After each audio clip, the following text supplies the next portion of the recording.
کے ٹائم سے صبح 10 بجے ایک شخص رسول کے پاس آیا، کلمہ پڑھا. کیا ٹائم ہے؟ صبح 10 بجے.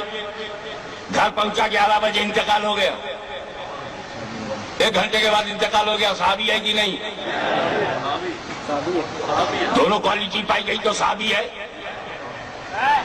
نبی کو دیکھا بھی اسلام پر موت ملی، اور 10 سے 11 پر 1 گھنٹے کا مسلمان، اور افضل ہے غوث اعظم سے، افضل ہے داتا لاہوری سے، افضل ہے بابا فرید سے. مجھے بتاؤ اس صحابی کی افضلیت میں کس عمل کا داخلہ ہے؟ نماز تو پڑھی نہیں، وہ بھی نہیں پڑھی. 10 بجے ایمان لائے، 11 بجے انتقال. نہ نماز، نہ روزہ، نہ حج، نہ زکوٰۃ، ایک بھی فرض ادا نہیں. اس لیے کہ 10 سے 11 تک کے بیچ میں نہ فجر، نہ ظہر، نہ عصر، نہ مغرب، نہ عشاء. تو نماز پڑھے بغیر، روزہ رکھے بغیر.